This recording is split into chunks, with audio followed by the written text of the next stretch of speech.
দেখাইছিলাম তাই না? ফাংশনের পার্ট কয়টা? দুইটা পার্ট তাই না? একটা হচ্ছে কি কলিং, আর একটা হচ্ছে ডেফিনেশন। আর ফাংশন কয় টাইপের হতে পারে? দুই টাইপের, একটা হচ্ছে বিল্ট ইন আর একটা হচ্ছে ইউজার ডিফাইন। একটা হচ্ছে বিল্ট ইন আর একটা হচ্ছে ইউজার ডিফাইন। সো এখানে আমরা প্র্যাকটিস করার জন্য ডে 12 এর মধ্যে একটা পিএসপি ফাইল নিয়ে নিচ্ছি প্রথমে।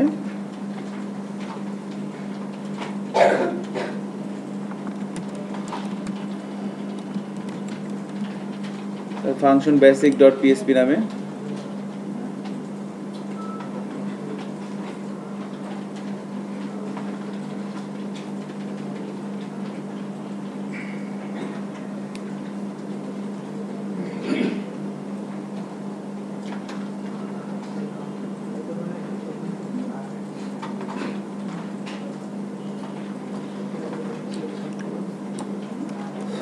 এবার এখানে এসে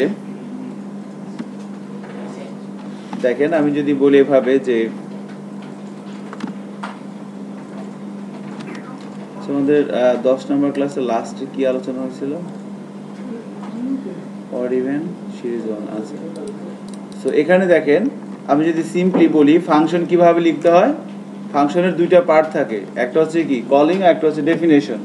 সো ফাংশনের ডেফিনেশন কিভাবে লিখতে হয়, শুরু করতে হয় ফাংশন সিনট্যাক্সটা দিয়ে, এরপরে লিখতে হয় কি নাম, ফাংশনের নাম, তাই না? আপনাদের কোনো কোশ্চেন থাকলে ফাংশন নিয়ে করতে পারেন আমাকে, যে কোনো ধরনের কোশ্চেন। ফাংশন লিখলাম, এরপর লিখতে হবে ফাংশনের নাম। আমি বললাম যে হ্যালো, এটা একটা ফাংশনের নাম। এরপরে first bracket start, first bracket close, যে কোনো কিছু হতে পারে নাম। সো হ্যালো বলে দিলাম। এবার এখানে থাকবে কি একটা ব্লক অফ কোড। আমরা বলছিলাম না ডেফিনেশনে যে ফাংশন কি, আপনাদেরকে বলবে অনেক সময় ভাই অ্যাসেসমেন্টে এবং পরীক্ষাও আসবে যে ফাংশন কি। কি লিখবেন? ফাংশন হচ্ছে একটা ব্লক অফ কোড যার একটা নির্দিষ্ট কাজ আছে, তাই না? যার একটা নির্দিষ্ট কাজ আছে এবং সেই কাজটাকে আমি কি করতে পারি? রিইউজ করতে পারি। ফাংশনের মেন উৎপত্তিটা কেন আসে, মানে ফাংশন কনসেপ্ট আসলো কেন বলেন তো? রাইট। আমি একটা যখন প্রবলেম সলভ করবো, একই কাজ, ধরেন আপনি একটা মানুষ বানাবেন প্রোগ্রামিং করে, বা আপনাকে বলা হলো যে একটা মানুষ বানান পিএসপি দিয়ে, HTML CSS দিয়ে স্ট্রাকচার করবেন, আর মানুষ যেন হাঁটতে চলতে পারে তার জন্য আপনি সার্ভার ল্যাঙ্গুয়েজ থাকবে পিএসপি। সম্ভব না? একটা মানুষের স্ট্রাকচার HTML CSS দিয়ে করতে পারবেন না?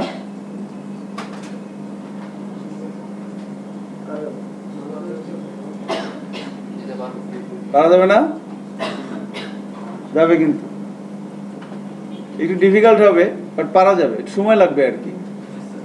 হাত বানাবেন, পা বানাবেন, মাথা বানাবেন, চোখ বানাবেন, কান বানাবেন, ঠোঁট বানাবেন।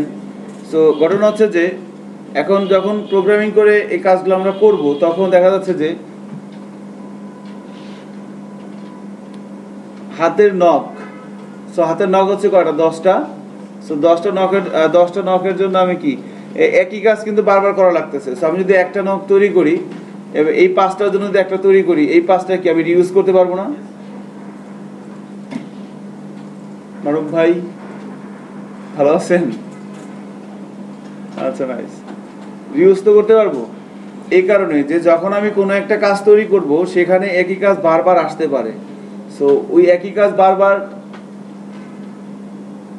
যেন না করতে হয়, সেজন্যই তারা একটা সিনট্যাক্স তৈরি করছে, তার নাম হচ্ছে কি ফাংশন। ওই কাজটাকে আমি ফাংশনের মধ্যে করে রাখবো এবং আমার যত জায়গায় লাগবে সেটাকে আমি কল করব।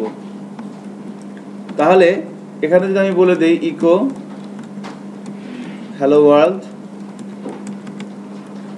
তাহলে এখানে কিন্তু একটা আমরা জানি যে ইকো দিয়ে আমরা কোনো সিনট্যাক্সকে আউটপুটে নিয়ে আসতে পারি। সো ফাংশনের এটাকে বলা হচ্ছে কি ডেফিনেশন। ফাংশনের ডেফিনেশনের মধ্যে একটা সিঙ্গেল লাইন স্ট্রিংকে ইকো করা আছে। আমরা যদি এই প্রোগ্রামটাকে রান করাই, খেয়াল করবেন এখানে 23:12 ফাংশন বেসিক, আউটপুটে কিছু আছে? কিছু কিন্তু নাই, ব্ল্যাঙ্ক। কারণ কি? যদিও এখানে ইকো করা আছে, তারপর আসছে না, কারণ আছে ফাংশন নিজে নিজে কোনো কিছু করতে পারে না, কল করতে হয়। এখন ফাংশনের ডেফিনেশন যদি থাকে এক জায়গায়, আর আমি যদি ফাংশনকে অন্য একটা জায়গা থেকে কল করি, আউটপুটটা কোথায় আসবে বলেন তো? ধরেন ফাংশনের ডেফিনেশন আছে এক জায়গায়, ফাংশনকে আরেকটা জায়গা থেকে কল করা হয়েছে, নাকি অন্য কিছু? সন্দেহ আছে মনের মধ্যে, আমি জানি। তাহলে আমি যদি এখানে বলি ইকো বিআর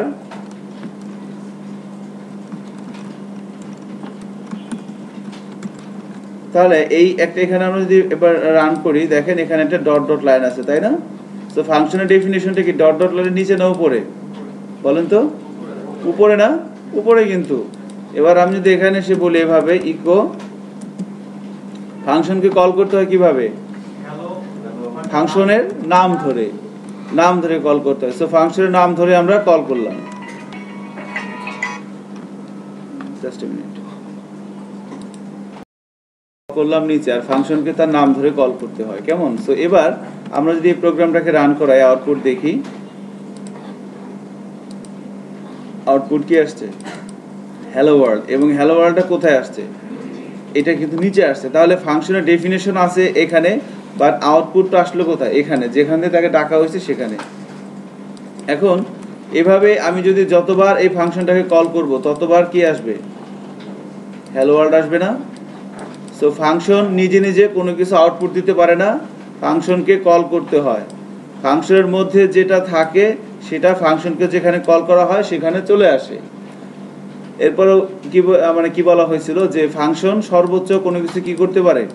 রিটার্ন করতে পারে। এবার ধরেন সে ইকো না করে সে যেটা করলো, এটাকে সে একটা ভেরিয়েবলের মধ্যে নিল। এবার বলে দিল রিটার্ন res। তাহলে এবার যদি আমি ইকো করি হ্যালো, তাহলে আউটপুট কি আসবে বলেন? ফাংশন যখন কোনো কিছু রিটার্ন করবে, আচ্ছা এখানে ইকো না করলেও হয়তো আর কি, এনিওয়ে, সো আউটপুট কি সেমই আসবে না? বাট আমি যদি এখানে রিটার্ন না করে, একটা জিনিস খেয়াল করেন, আমি এখানে রিটার্ন না করে আমি এখানে সিম্পলি ইকো করলাম, এখানে কিন্তু ইকো না করলেও কি হবে? আউটপুট আসবে, তাই না? জাস্ট ফাংশনকে কি করা হচ্ছে? এখানে কল করা হচ্ছে। এখানে ফাংশনের ডেফিনেশনের মধ্যে একটা স্ট্রিং ইকো করা আছে, সো আউটপুট কিন্তু আমরা ভাবে পাচ্ছি। বাট যদি আমরা এখানে রিটার্ন সে যখন করবে, এবার কি আউটপুট আসবে? এবার কিন্তু আসবে না। কারণ কি? সে রিটার্ন করছে না, ইকো করা হয় না। কিন্তু যখন রিটার্ন করবে তখন এই স্ট্রিংটাকে এই ভ্যারিয়েবলের মধ্যে রাখা হচ্ছে, এরপর এই ভ্যারিয়েবলটাকে রিটার্ন করা হচ্ছে। এখন এই ভ্যারিয়েবলের মধ্যে যেটা আছে সেটাই কিন্তু এখানে চলে আসছে। এখন এখান থেকে আপনি জিনিসটাকে দুইভাবে করতে পারেন। আপনি যখন ডিরেক্ট ইকো করে দেই তাহলে কিন্তু চলে আসবে। প্রথমটা ইকো করছি, প্রথমটা চলে আসছে। এবার আমি ইকো না করে আরেকটা কাজ করতে পারি। আমি যদি এখানে আরেকটা ভ্যারিয়েবল নিলাম, লাইক $x, এখানে বললাম ইকো $x, অর্থাৎ ফাংশন যখন কোনো কিছু রিটার্ন করবে, সেটা যখন আমি কোথা থেকে কল করব সেই ফাংশনটা, তখন যেটা রিটার্ন করলো সেটাকে আমি আগে একটা ভ্যারিয়েবল রেখে তারপর সেই ভ্যারিয়েবলটাকে কি করলাম? ইকো করলাম। এইটা ডিরেক্ট ইকো করাটা ওয়াইজ না। হ্যাঁ, তবে এটা অ্যাকচুয়ালি ম্যাক্সিমাম ক্ষেত্রে এটাও করা হয়, ম্যাক্সিমাম ক্ষেত্রে শর্টকাট আর কি। বাট যখন আপনি বড় কোনো কাজ করবেন তখন ডেফিনেটলি এর ইউজ করা হয়, কারণ ওই একটা 10-12টা ফাংশনের জিনিস নিয়ে আপনাকে একটা কাজ করতে হবে।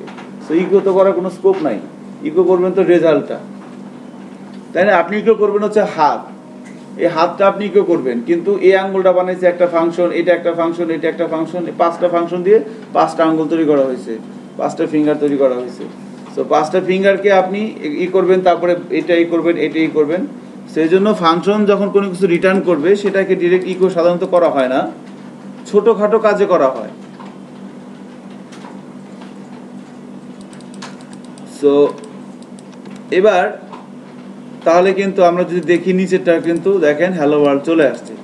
সো ফাংশন রিটার্ন করতেছে, সেটা আমরা একটা ভ্যারিয়েবলে রেখে সেটা ইকো করলাম। এখন ফাংশনকে কিন্তু আবার এভাবে যখন আমরা কল করতেছি বারবার কিন্তু একই আউটপুট আসবে। তো ফাংশনকে আবার আমরা ডাইনামিক করতে পারি প্যারামিটার পাসের মাধ্যমে। ধরেন এখানে আমি বললাম $x = 10, $y = 20, এখানে বললাম $z = $x + $y, এটা বলে দিলাম। এবার এখানে যদি বলি ইকো $x, বা আমি এখানে রিটার্নই বলে দিলাম।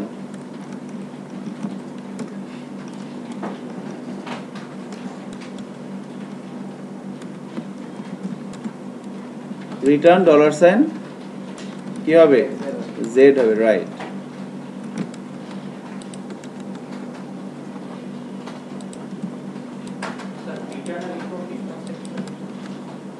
ইকো হচ্ছে কি ফাংশনের মধ্যে আউটপুটটা সে রিটার্ন করে দিচ্ছে। আবার ফাংশনের মধ্যে আমি যদি আউটপুটটা রিটার্ন করে দেই, সেটাকে কিন্তু আমি এখানে ফাংশন যেখান থেকে কল করা হবে সে আউটপুটটা সরাসরি কি হবে, এখানে চলে আসবে। আউটপুটটা রেজাল্টটাই কিন্তু এখানে শো করবে। আর যদি আপনি রিটার্ন করেন তাহলে সেই রেজাল্টটাকে আপনি রিসিভ করে সেটাকে দিয়ে অন্য কোনো কাজ করতে পারবেন।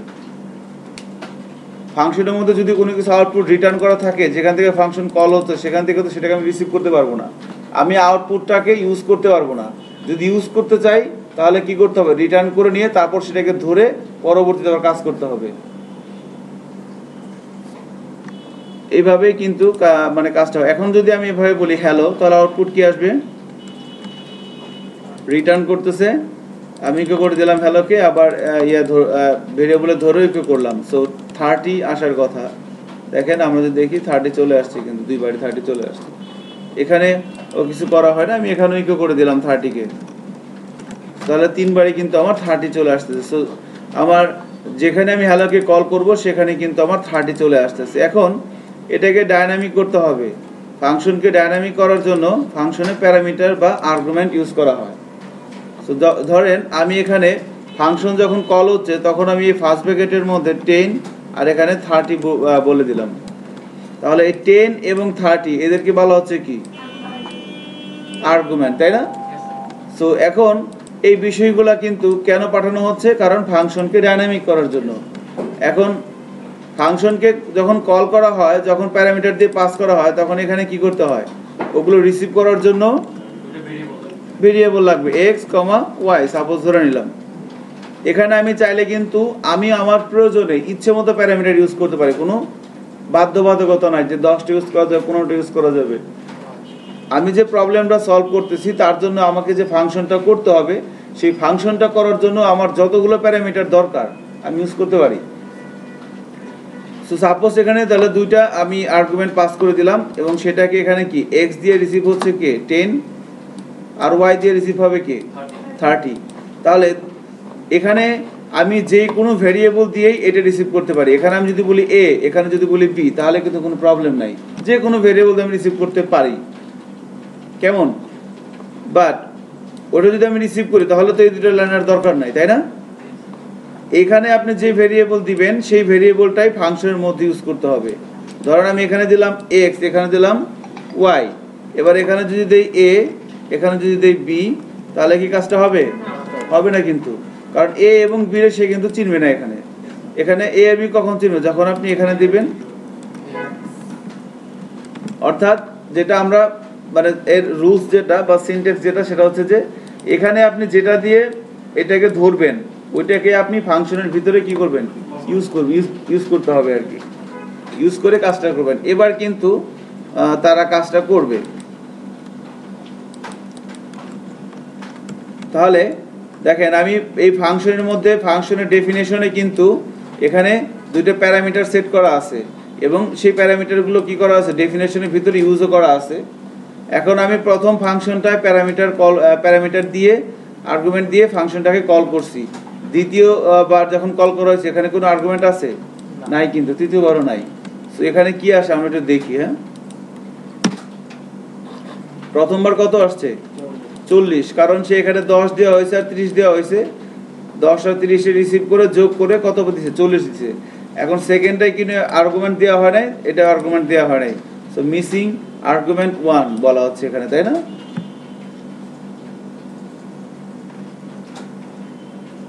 আচ্ছা,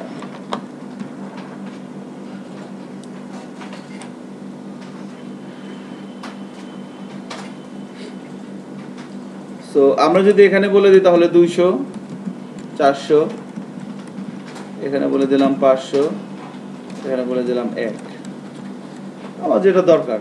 তাহলে এখন কি ফাংশন আমার একটাই, বাট আউটপুট কি ডিফারেন্ট আসতেছে না? কিভাবে? ফাংশনকে ডায়নামিক করা হচ্ছে প্যারামিটার পাসের মাধ্যমে। এবার যদি ব্রাউজারে যাই, রিলোড দেই, 40, 600, 501, ফাংশন একটাই বাট আউটপুট কিন্তু ভিন্ন ভিন্ন আসতেছে। সো এটা হচ্ছে কি মানে বেসিক তার সিনট্যাক্স, একবারে বেসিক, কিভাবে লিখতে হয়, কিভাবে কল করতে হয় যখন রিটার্ন করে, কিভাবে রিসিভ করতে হয়, কিভাবে প্যারামিটার পাস করতে হয়, প্যারামিটার পাস করার রুলস কি, কিভাবে প্যারামিটারগুলো ফাংশনের ভিতরে ইউজ করতে হয়, এই কয়টা জিনিস আমাদের একটু মনে রাখতে হবে। কারণ আমরা কিন্তু যখন রিয়েল লাইফ প্রবলেম সলভ করব তখন কিন্তু এগুলো আমাদের কোনো কাজে লাগবে না, আমাদের এই সিনট্যাক্সগুলো কাজে লাগবে না। আমার কাজে লাগবে কি এই যে রুলসটা, যে কিভাবে লিখতে হয়, কি লিখলে কি হয়, কিভাবে কল করতে হয়, কিভাবে ডেফিনেশন দিতে হয়, কিভাবে আর্গুমেন্ট পাস করতে হয়, এগুলো আর কি। ঠিক আছে, এবার আমাদের বোর্ডে যে প্রবলেমটা দেয়া ছিল, আমি যদি বলি এখানে ফাংশন অড ইভেন,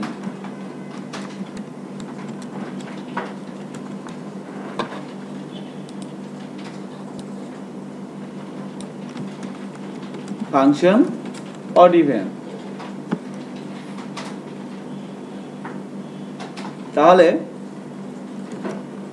আমাকে কি করতে হবে? প্রথমে তোমাকে একটা ইউজার ইন্টারফেস তৈরি করতে হবে।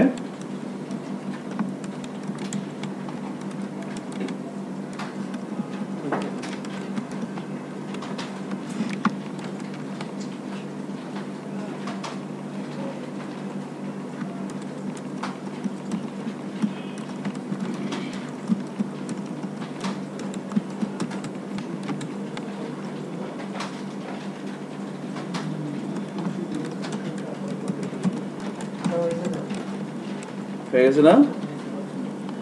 স্টার্টিং নাম্বার, ইনপুটের টাইপ কি বলছি আমরা? নাম্বার, নেম দিয়ে দিলাম স্টার্টিং নাম্বার। এই বিষয়গুলো যখন প্র্যাকটিস করা হচ্ছে আপনি খেয়াল রাখবেন যে আসলে কিভাবে ফাংশন ইউজটা করা হচ্ছে, কিভাবে ফাংশনের মাধ্যমে প্রবলেমটা সলভ করে নিয়ে আসা হচ্ছে, একটু চিন্তা করতে হবে কিন্তু বিষয়গুলো। সো স্টার্টিং নাম্বারের জন্য আমরা রেডি করে ফেললাম, এবার এন্ডিং নাম্বারের জন্য করব।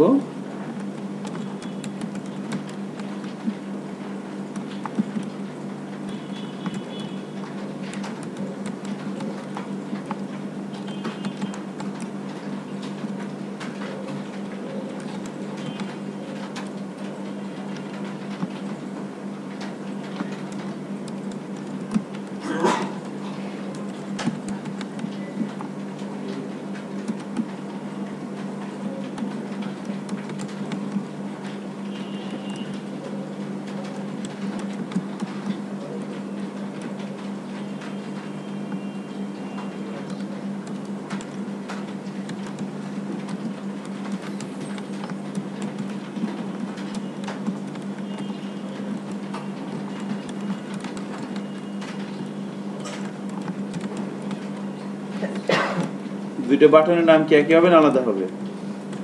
একই হবে, তাই না?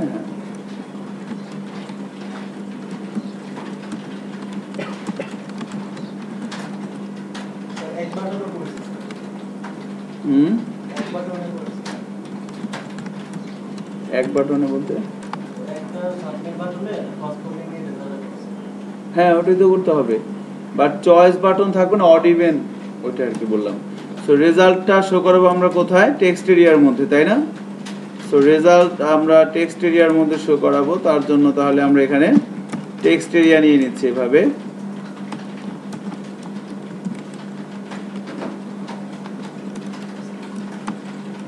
রোজ দিয়ে দিচ্ছি কত?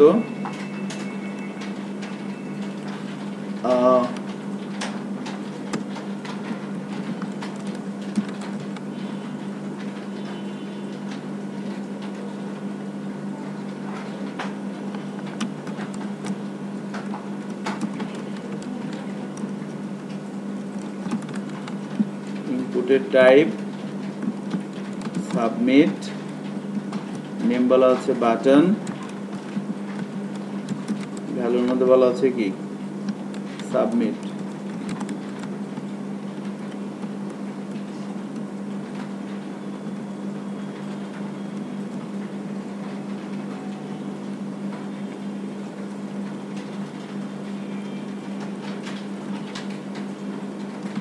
তো আমরা এবার প্রোগ্রামটাকে রান করানোর চেষ্টা করি।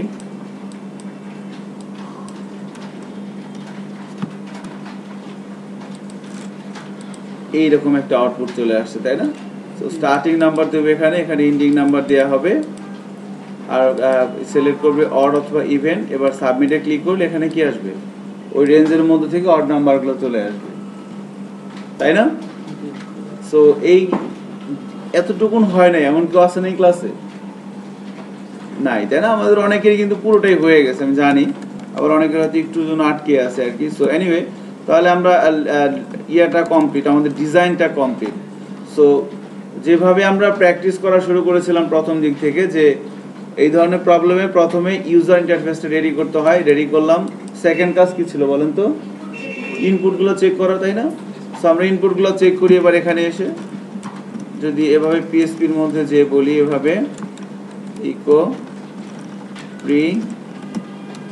প্রিন্টারের মধ্যে আমরা দেব, যেহেতু ফর্মের মেথড পোস্ট, সো ডাটাগুলো পিএসপির পোস্ট গ্লোবাল অ্যারের মধ্যে চলে যাবে। এবার আমরা চেক করি, স্টার্টিং নাম্বারে দিচ্ছি সাপোজ 1, এন্ডিং নাম্বার হচ্ছে 22, অড এভাবে আসতেছে, তাই না? আমি যখন এখানে অড সিলেক্ট করলাম, এখানে চয়েস বাটনের মধ্যে কি চলে আসছে, অড। আমি যখন ইভেন্টে সিলেক্ট করব, চয়েস বাটনে কি চলে আসছে, ইভেন্ট। সো অড সিলেক্ট করলে চয়েস বাটন আসতেছে অড, আর ইভেন্ট সিলেক্ট করলে চয়েস বাটন আসতেছে ইভেন্ট। এই জিনিসটা কিন্তু একটু খেয়াল করতে হবে। আর স্টার্টিং নাম্বার এন্ডিং নাম্বারে তো যা দিচ্ছিলাম সেটা আসতেছিল আর কি, তার মানে ইনপুটগুলো আমাদের ঠিকঠাক আছে আর কি। এবার 3 নাম্বার কাজ কি ছিল, এই জিনিসগুলোকে বের করে আলাদা আলাদা ভেরিয়েবলের মধ্যে রাখা, তারপরে কাজ করা, তাই না? আচ্ছা রাইট। সো এখন এই জিনিসগুলোকে আলাদা আলাদা করে বের করে ভেরিয়েবলের মধ্যে রাখবো, তারপর সেগুলোকে দিয়ে কাজ করব। অর্থাৎ কাজটা কি, আমার একটা নির্দিষ্ট রেঞ্জের মধ্যে কাস্টমারের ক্লায়েন্টের চাহিদা অনুযায়ী কখনো জোড় সংখ্যা কখনো বিজোড় সংখ্যাকে প্রিন্ট করা। এই কাজটা করবে কে? কোনো একটা ফাংশন। কাজটা তো আমি করাবো আর কি, আমার ইনস্ট্রাকশন অনুযায়ী কাজটা হবে। কাজটা করবে কে? কোনো একটা ফাংশন। ফাংশন দ্বারা তো আমি কাজটা করব। সো ফাংশন কাজটা করবে আর কি। তাহলে যেহেতু ফাংশন কাজটা করবে, সো প্রথমে আমরা একটা ফাংশনের ডেফিনেশন দিয়ে দিচ্ছি। ফাংশন আমি বললাম কি বলে, ক্যালকুলেট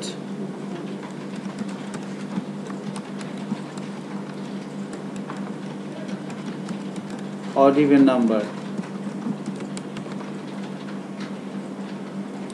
এটা হচ্ছে কি ফাংশনের কলিং। এই ফাংশনটা কাজটা করবে, ইচ্ছে মতো একটা নাম দিতে পারেন। ফাংশনের নামটা অবশ্যই কি হবে, ওই তিনটে সূত্রই কিন্তু মিনিংফুল, স্মল লেটার, মিনিংফুল এবং রিডেবল। ফাংশনের নাম, ফাইলের নাম, ফোল্ডারের নাম, ক্লাসের নাম, ভেরিয়েবলের নাম। Function calculate odd even number. এবার এই ফাংশনটা কি করবে, ক্যালকুলেট করবে অড ইভেন নাম্বার কে। তো এখন তাহলে কাস্টমার যে ক্লায়েন্ট যে বা ইউজার যে ইনপুটগুলো দিবে, সেই ইনপুটগুলো কি এখানে যাবে না, এবার প্যারামিটারে যাবে। সো ফাংশনটাকে আমরা এবার কল করব, ক্যালকুলেট অড ইভেন নাম্বার। এবার এখানে আমি পোস্টকে পাঠিয়ে দিলাম, কারণ কি পোস্টের মধ্যে সব আছে না, এই পোস্টের মধ্যে তো সব আছে।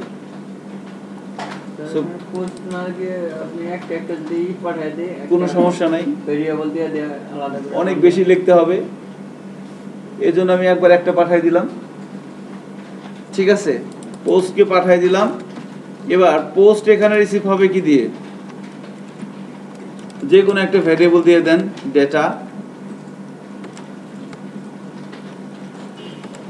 এবার আমাকে একটু বলতে হবে যে এই ডেটাটা কি সিঙ্গেল ভেরিয়েবল না অ্যারে।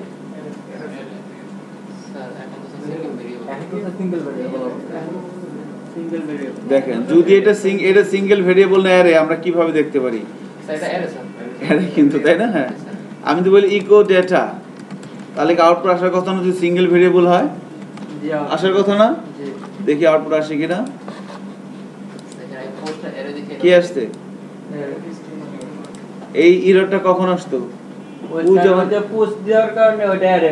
রাইট? আমি পাঠাইছি যেহেতু পোস্ট। বাট একটা জিনিস খেয়াল করেন, এখানে যদি দিতাম 10, তাহলে কি হইতো, এবার আসবে না আউটপুট, এরকম 10 চলে আসছে। সো আমি যা পাঠাচ্ছি তার উপর ডিপেন্ড করে এটা ওটা হয়ে যাচ্ছে। এটা ডাইনামিক পিএইচপিতে সব কিছু, তাই না? আগে থেকে ডিক্লেয়ার করে দিতে হয় না যে এটা অমুক এটা তমুক, মানে সিচুয়েশনের সাথে সে অ্যাডাপ্ট হয়ে যায়। এটাই সবচেয়ে ভালো জিনিস পিএইচপি, তাই না? দেখতেছেন যখন একই জিনিস কিন্তু যখন যেখানে যাচ্ছে পুরো কার মতো, কচু পাতার উপরে পানির মতো, তাই না? না কিরকম? সো তাহলে এবার যদি আমি এটা কি করতে চাই তাহলে কি করতে হবে? ইকো প্রিন্টার, আমি একটু দেখবো ঠিকঠাক মতো আসছে কিনা।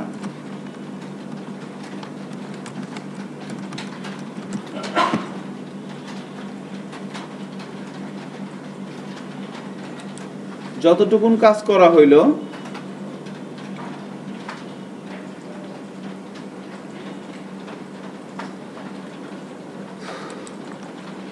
তাহলে এবার যদি আমরা একটু চেক করি, খেয়াল করবেন কি করা হচ্ছে, কি আসতেছে, কি যাচ্ছে। আমি ব্রাউজারে রিলোড দিলাম, ধরেন আমি এখানে দিলাম হচ্ছে 12। একটা জিনিস খেয়াল করছেন, এখানে আমার অ্যারে আসছে কয়টা? দুইটাই কিন্তু। সো প্রথম অ্যারে কোনটা বলেন তো? এই যে এটা, তাই না? আর দ্বিতীয় অ্যারেটা কোনটা বলেন তো? এই ডাটা অ্যারেটা, রাইট। এখন এখানে যদি আমি বলি 1, এখানে যদি বলি আমি 12, যদি অড দেই, দেখেন সাবমিটে ক্লিক করতেছি। সো এখানেও কিন্তু একটা অ্যারে আসছে। সো এই অ্যারেটা কোনটা? এটা হচ্ছে আমার এই মেইন অ্যারেটা, ঠিক আছে? এটা কিন্তু একটু খেয়াল করতে হবে সবাইকে, হ্যাঁ? এটা হচ্ছে আমার একটা এক্সাম্পল, ভালোভাবে আপনি ধরেন, তারপরে আপনি বাকিগুলো কিন্তু বুঝে যাবেন যে কি করতে হবে আপনাকে আসলে। তাহলে এই প্রথম যে অ্যারেটা, এটা আসতেছে কোথা থেকে? এইটা। আর দ্বিতীয় অ্যারেটা কোথা থেকে আসছে? এটা আবার কোথা থেকে আসলো? এটা হচ্ছে এই যে ফাংশনকে কল করা হচ্ছে, কল করার সময় ফাংশনের মধ্যে প্যারামিটার আর্গুমেন্ট পাস করানো হচ্ছে, এখানে ধরা হচ্ছে, ওটাকে আবার প্রি করে দেখানো হচ্ছে। সো দ্বিতীয় অ্যারেটা কিন্তু আমার ফাংশনের মধ্য থেকে আসতেছে, যেখান থেকে কল করা হয়েছে এখান থেকে আসতেছে না দ্বিতীয় অ্যারেটা। সো এই অ্যারেটার নাম হচ্ছে কি? ডেটা, আর এটার নাম হচ্ছে পোস্ট। দেখুন দুইটার ভ্যালু কি একই না? সেমই কিন্তু। তার মানে ইউজার যে ইনপুটটা দিচ্ছে সেই ইনপুটটা আমি ফাংশনের মধ্যে নিয়ে আসতে পারছি, তাই তো নাকি? এটা হচ্ছে ইউজারের ইনপুটটা বাইরে, আর এটা কোথায়? ফাংশনের মধ্যে এখানে আছে, এখানে আসছে। নাইস। এবার এখন এটা তো আমাদের দেখানো দরকার, আমরা এমনি দেখলাম। এখন আমার কাজ কি করতে হবে? আমাকে আলাদা আলাদা করে বের করে নিতে হবে। আমি বললাম স্টার্টিং নাম্বার,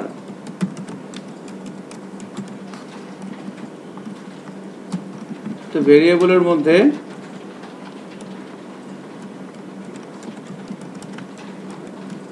স্টার্টিং নাম্বার নিয়ে নিলাম।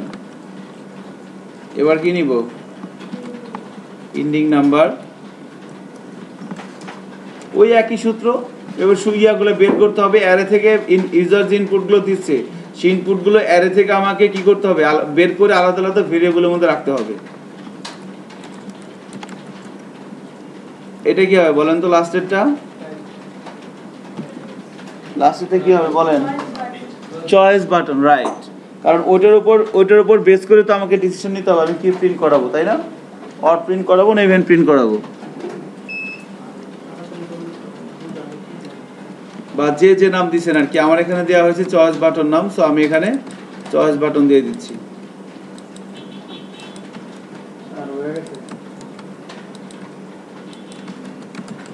So starting number, ending number, choice button, আমি অ্যারে থেকে এই ইনফরমেশনগুলো বের করে আলাদা আলাদা ভেরিয়েবলের মধ্যে রাখলাম। এবার আমি কাজটা করব, আমার সব রেডি। এখন আমাকে আসল কাজটা কিন্তু করতে হবে এখানে। সো তাহলে কাজটা করার জন্য আমাকে কি করতে হবে? এখানে ইউজার একটা ইনপুট দিবে, এখানে ইউজার একটা ইনপুট দিবে, এরপর অর দিবে। এখন এখানে কি কি কেস হতে পারে দেখেন। প্রথম কেস হচ্ছে এখানে এটা কি বড়, এটা কি ছোট, এরকম হতে পারে। এখানে ছোট, এখানে বড় হতে পারে, আবার কি সমান সমান হতে পারে। সো তিনটা কেস কিন্তু হতে পারে। এবারে কি সম্ভব হওয়া? তাহলে আমাকে প্রথমে চেক করতে হবে কি সব, মানে কোনটা বড় কোনটা ছোট বা সমান সমান কিনা, এভাবে চেক করে আগাতে হবে না? সো ধরেন আমি একটা বেস ধরে নিচ্ছি, আমি ধরে নিলাম এখানে দিচ্ছে 1, এখানে দিচ্ছে 12, অর্থাৎ এটা কি স্টার্টিং নাম্বারটা কি ছোট, এন্ডিং নাম্বারটা কি বড় ধরে নিচ্ছি। তার কারণ এগুলো তো এটা তো আমার, এটা আমার কার মধ্যে আছে? 1, এর মধ্যে 1 আছে, এর মধ্যে কত আছে বলেন তো? 12। তাহলে আমি এখানে বলে নিলাম ইফ, কখন মানে এখন আমাকে তো লুপ ঘোরাইতে হবে। এখন যদি এখানে ছোট থাকে এখানে বড় থাকে, এক ধরনের সিনট্যাক্স হবে লুপের। আবার যদি এখানে বড় থাকে এখানে ছোট থাকে তাহলে কি হবে? আরেক ধরনের হবে। এজন্য আমাকে কন্ডিশন চেক করে নিতে হবে। তাহলে আমরা বলে নিচ্ছি স্টার্টিং নাম্বার, এন্ডিং নাম্বার। তাহলে কি হয়েছে? এই কন্ডিশনের জন্য ঠিক আছে না? এখানে ছোট এখানে বড়, starting number is less than ending number ভিতরে আসলো। ভিতরে আসার পরে এবার সে কি করবে? এখানে দুইটা বাটন আছে না, অড আর ইভেন, এগুলো চেক করবে না? এগুলো কিন্তু সে চেক করবে।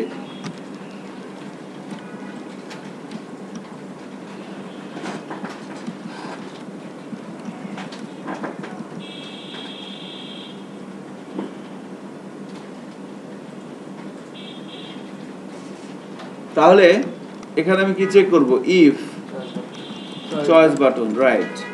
এই ইউজার এখানে যে ইনপুটটা দিবে সেই ইনপুটটা কোন ভেরিয়েবলের মধ্যে রাখছি আমরা? Choice button. তাহলে if choice button is equal to, যদি হয় কি অড, যদি অড হয় তাহলে আমাকে এখানে এক ধরনের কাজ করতে হবে। সো অড মানে কি? বেজোড়। ফর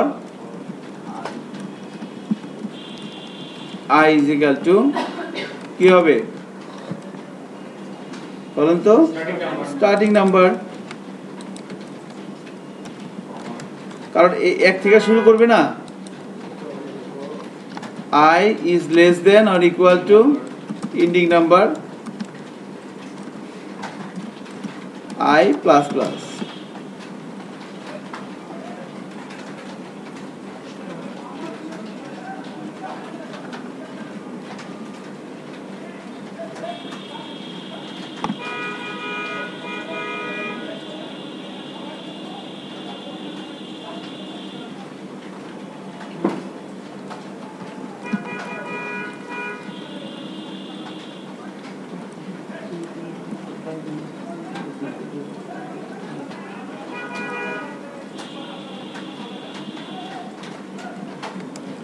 এবার এখানে কি করব বলেন তো?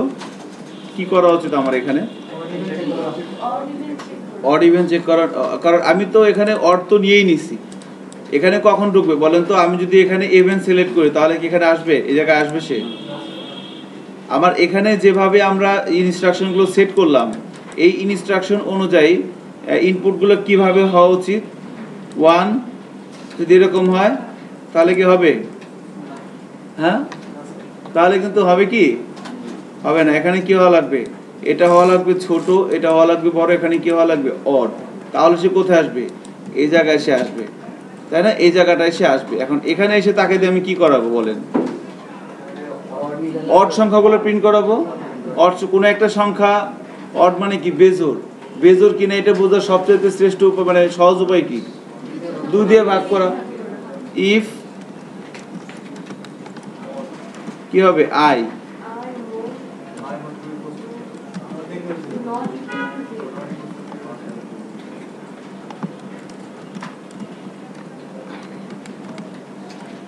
আমি কনকেট দিয়ে একটা স্পেস দিয়ে দিই। হ্যাঁ,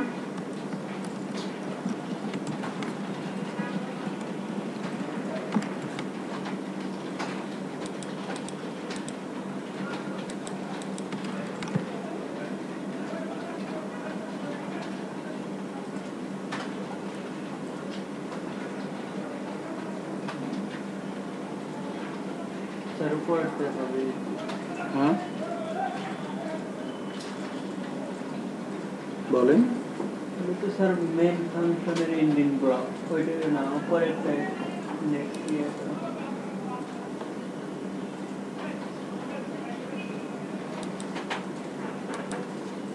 ঠিক আছে না এতটুকুন? তো তাহলে আমার এখন এই ইনস্ট্রাকশন অনুযায়ী আমরা যেভাবে ইনস্ট্রাকশনগুলো সেট করলাম, এখানে এই যে স্টার্টিং নাম্বারটা ছোট, এন্ডিং নাম্বারটা বড়, চয়েস বাটনটা আছে অড, তাহলে ভিতরে ঢুকবে। ভিতরে ঢুকে সে কি করবে? অড সংখ্যাগুলোকে এখানে প্রিন্ট করবে। তাহলে এই এই ইনপুট অনুযায়ী কিন্তু আমার এই ইনস্ট্রাকশনটা ঠিক আছে। সো আমরা পেজটা একবার রিলোড দিচ্ছি, রিলোড দেওয়ার পর এখানে বলে দিচ্ছি 1, এখানে বলে দিচ্ছি 12, সিলেক্ট করলাম অড। তাহলে কি আউটপুট আসার কথা না? 1 থেকে 12-র মধ্যে বেদের সংখ্যাগুলো আসার কথা। আমরা চেক করি 1 থেকে 12-র মধ্যে বেদের সংখ্যাগুলো আসছে না? আসছে। কিন্তু আমি যদি এখানে দিই 12, এখানে যদি 1, এখানে যদি অড, তাহলে কি আসবে? কিছুই আসবে না, কারণ এই ইনপুটের জন্য কিন্তু আমি কোনো ইনস্ট্রাকশন এখানে বলে দিই নাই। সাবমিটে ক্লিক করলাম, দেখেন কিছুই কিন্তু নাই। এখানে দিলাম 1, এখানে দিলাম 12, এখানে সিলেক্ট করলাম ইভেন, এবার সাবমিটে ক্লিক করব, কিছু আসবে? কারণ এই ইনপুটের জন্য কিন্তু আমি কোনো ইনস্ট্রাকশন সেট করে দিই নাই। তাহলে এবার ইভেন ইউজার যখন ইনপুট দিবে ইভেন, তো ওই ইনপুটের এগেইনস্টে আমরা এখানে কি ইনস্ট্রাকশন সেট করব বলেন তো? এই যে ইফ, আমরা তো ধরে নিচ্ছি এটা ছোট এটা বড়, ফাইন, ভিতরে ঢুকলো, যে স্টার্টিং নাম্বারটা ছোট, ইনিং নাম্বারটা বড়। বড় হওয়ার পর দুই ধরনের ঘটনা, দুই ধরনের ইনপুট আসতে পারে। মানে আপনাকে একটা জিনিস ফোকাস রাখতে হবে যে ইউজার কয় টাইপের ইনপুট দিতে পারে, ওইটার উপর বেস করে আপনাকে কি করতে হবে? ইনস্ট্রাকশন সেট করতে হবে। সো এখানে আমরা অড দিতে পারে আর ইভেন্ট দিতে পারে, এই দুইটা ছাড়া অন্য কোনো কিছু হতে পারে? দুইটা যখন একটা দিতেই হবে। সো অডের জন্য কিন্তু আমরা তাহলে কি চয়েস বাটন যদি অড দেয় তাহলে কি করবে সেটা আমরা এখানে বলে দিলাম। তাহলে এবার যদি চয়েস বাটন সমান সমান কি হয়? ইভেন। আর ইভেনের জন্য কোড কোথা থেকে লিখবো বলেন তো? এই যে ইফ, যেখানে চয়েস বাটন, এখানে সেকেন্ড ব্র্যাকেট ধরলাম, এখানে ইয়েলো কালার, এখানে ইয়েলো কালার, তার মানে কি এটার পর থেকে, তাই না? রাইট। সো এখানে এসে আমরা বলতে পারি এভাবে else if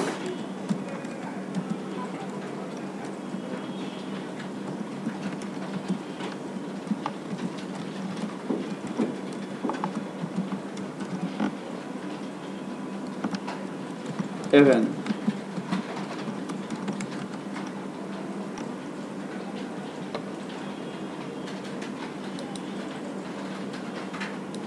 choice button is equal two even যদি হয় তাহলে এখানে কি হবে? এখানেও কি সেম ভাবে আমরা একটা লুপ ঘোরাবো না? বলেন তো এখানে কি হতে পারে? আমি যদি এই ফর লুপটাকে, এই যে এখানে যে শুরু এখানে শেষ, এখানে ধরলাম, এটা তো ফর লুপের সিনট্যাক্স। সো এখানে ধরলাম, এখানে শেষ হচ্ছে, তাহলে আমরা যদি এই পুরো ফর লুপটাকে কপি করি, এখানে পেস্ট করে দিলাম, সত্যি যাবে কোথায়? তাই না? তাহলে এবার কিন্তু জোড় সংখ্যার জন্য হয়ে যাচ্ছে, বিজোড় সংখ্যার জন্য আমার ইনস্ট্রাকশন সেট করা কমপ্লিট। এই প্রোগ্রামটাকে আমরা সেভ করে যদি ব্রাউজারে রান করাই, এবার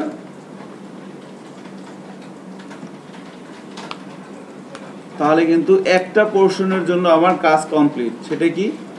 ছোট থেকে বড়, স্টার্টিং নাম্বারটা ছোট আর এন্ডিং নাম্বারটা কি বড়।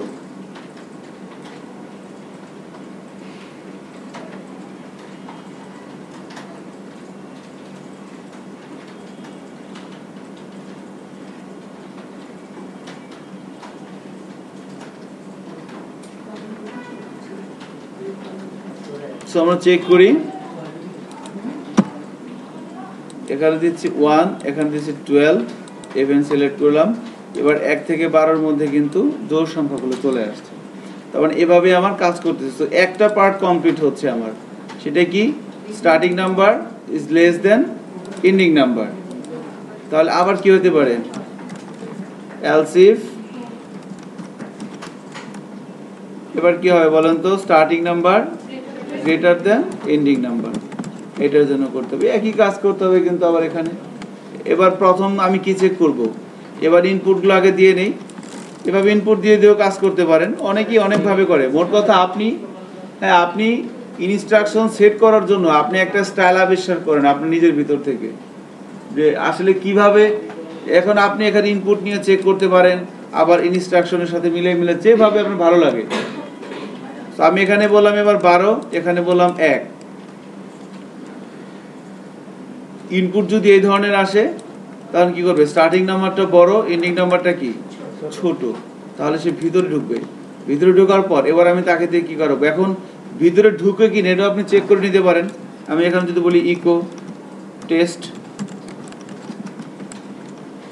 তাহলে যদি এবার এখানে দিয়ে আমি 12, এখানে যদি 1, আউটপুট কি আসবে? টেস্ট আসবে, এই যে কি আসছে, আমি জাস্ট দেখতে যাচ্ছি যে সে এখন কোথায় আছে, তাই না? কোথায় আছে সে এখন, কারণ তাকে দিয়ে তো আপনি কাজ করাবেন, তো সে কোথায় আছে না আছে সেটা না বুঝতে পারলে তো মুশকিল। তাহলে আসলে এই বিষয়গুলো আমাদের রিয়েল লাইফের সাথে একদম মিলে যায়, তাই না? 100% মিলে যায়। কিন্তু এই মনে করেন যে আপনি যখন প্রোগ্রামার, আপনি যখন ওয়েব ডেভেলপার, আপনি যেভাবে কাজ করবেন ওইটার সাথে রিয়েল লাইফের একবার 100 to 100% মিল, কোনো পার্থক্য নেই। আপনি যদি কাউকে দিয়ে কোনো কাজ করান, তার গতিবিধি আপনার বোঝা লাগবে না? না বুঝলেই হবে, সেম জিনিস, কিন্তু কোনো পার্থক্য নাই।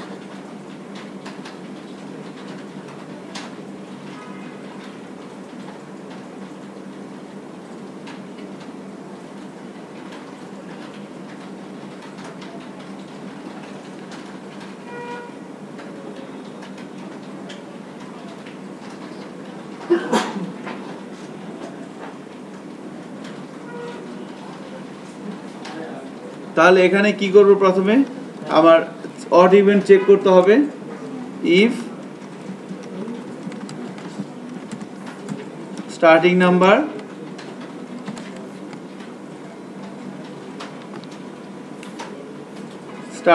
কি হবে,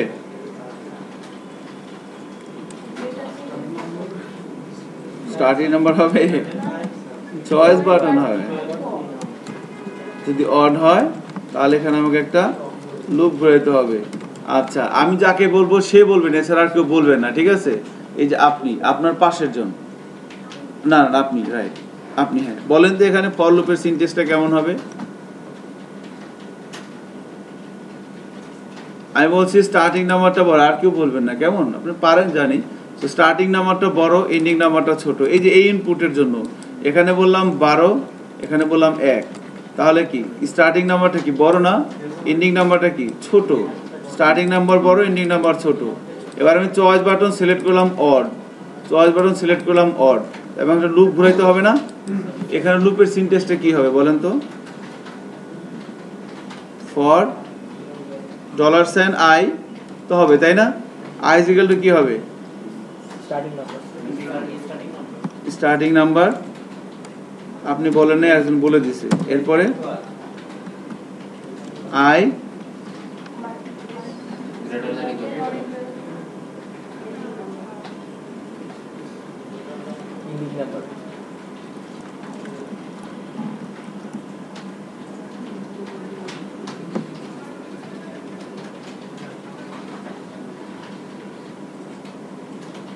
পিছনে দুজনে যে কোনো একজন বলতে পারবেন?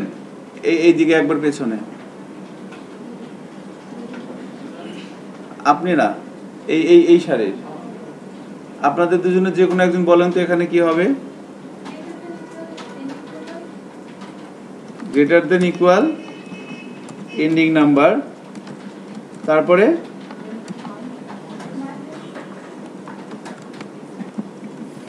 মাইনাস, তাই না? ঠিক আছে, কিন্তু এখন এখানে স্টার্টিং নাম্বারটা কি বড়, এন্ডিং নাম্বারটা কি ছোট? স্টার্টিং নাম্বারটা কার মধ্যে আছে? আয়ের মধ্যে আছে না? তাহলে তো কন্ডিশন ঠিক আছে। উল্টা হতো, হ্যাঁ। আমরা তো সবসময় হয় ছোট থেকে বড়, না হলে বড় থেকে ছোট প্রিন্ট করা। এবার এখানে এসে কি করতে হবে? লুপের মধ্যে কিছু আসতেছে, এই লুপটা স্যার এন্ডিং নাম্বার হবে, কারণ স্যার না হলে তো উল্টা দিক থেকে প্রিন্ট করবে। আমি তো উল্টা দিক থেকে চাচ্ছি, 12 থেকে 1 পর্যন্ত আসবে ছোটর দিকে। হ্যাঁ, আমি চাইতেছি যে ওটা যদি এন্ডিং নাম্বার দেয় 12 দেয়, তাও 1 থেকে 12 ক্যালকুলেট করে দেখাবে। তাহলে আমার আর বড় ছোট দেওয়ার দরকার কি, তাই না? একটা তো হলেই হলো না। ওর কথা ঠিক আছে যে আমি যদি এখানে 12 দেই, এখানে 1 দেই, তাও সে 1 থেকে 12 বন্ধ দেখাবে, তাই না? বাট আমরা ওভাবে চাচ্ছি না। ওটাও হতে পারে, ওটাও কোনো ক্লায়েন্টের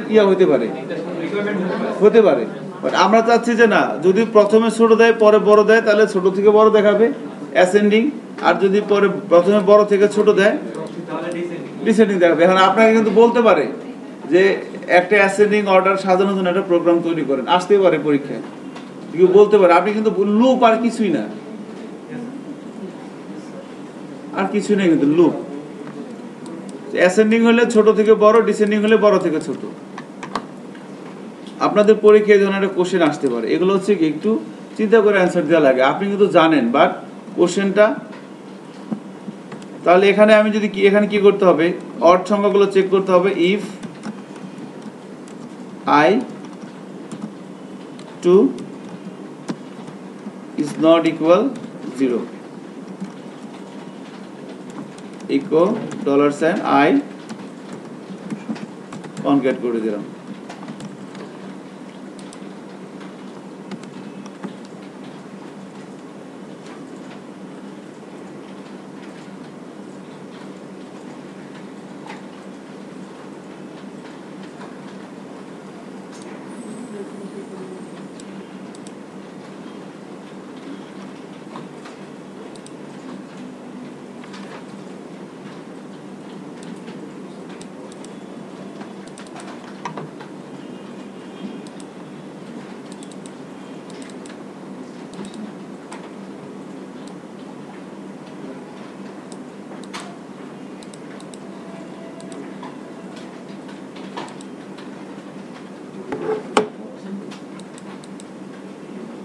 তাহলে কিন্তু এখানে চয়েস বাটন যদি স্টার্টিং নাম্বারটা বড় হয়, এন্ডিং নাম্বারটা ছোট হয়, এবং চয়েস বাটন যদি অড হয়, তাহলে সে এই কাজটা করবে। সো আমরা যদি আমাদের আউটপুটে আসি, প্রোগ্রামটাকে রান করাই, স্টার্টিং নাম্বারটা দিলাম বড়, এন্ডিং নাম্বারটা দিলাম ছোট, সিলেক্ট করলাম কি অড, তার মানে এই ইনপুটের জন্য কি ইনস্ট্রাকশন এখানে সেট করা আছে। সো কাজটা হয়ে যাওয়ার কথা। অডে ক্লিক করি, দেখেন 12 থেকে 1 পর্যন্ত বিজোড় সংখ্যাগুলো কিন্তু আমাকে দেখাচ্ছে। এবার যদি বলি, এখানে যদি বলি 12, এখানে যদি বলি 1, আর যদি বলি ইভেন, এবার কি আসবে? কিছুই আসবে না। কারণ কি, এই ইনপুটের জন্য আপনি ইনস্ট্রাকশন তাকে বলে দেন নাই যে এই ধরনের ইনপুট আসলে আমি কি করব। আপনারটা আসছে মানে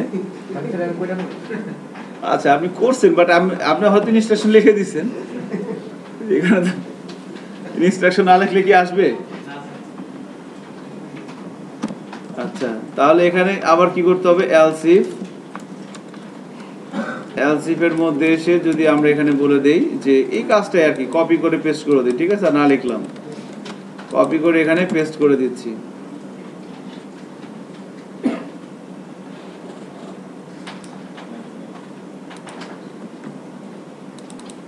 চয়েস বাটন সমান সমান 11, তাহলে আর এখানে কি হবে, ইকুয়াল ইকুয়াল, ভেরি সিম্পল।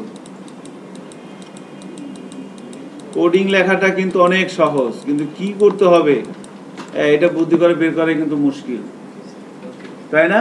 আমার কথার সাথে কি আপনার একমত? লেখা কোনো বিষয় না, সিনট্যাক্স ফাংশন আপনি কটাকট লিখে দিবেন, লিখে দিয়ে রুলস জানেন, আপনি ফর লুপ জানেন, আপনি অ্যারে জানেন, আপনি ইফ জানেন, বাস শেষ, আর কিছু লাগবে না।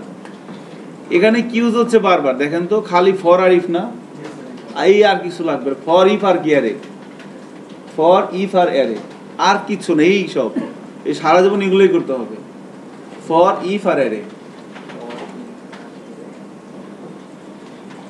মানে রিপিটেড স্টেটমেন্ট, কন্ডিশনাল স্টেটমেন্ট এবং অ্যারে। আর সাথে কি আছে, যে এটার নাম কি বলেন তো, অপারেটর। অপারেটর কন্ডিশনাল অপারেটর না এটা নাকি, নট ইকুয়াল, হ্যাঁ অপারেটর। এই যে অপারেটর, এই যে অপারেটর, এই যে এটা অপারেটর।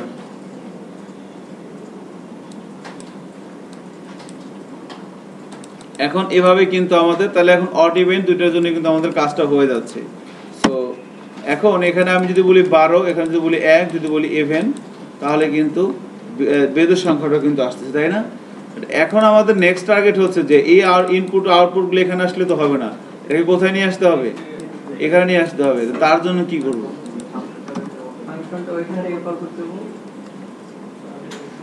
আমি ফাংশনটা এখান থেকে কল করতে পারি, তাই না?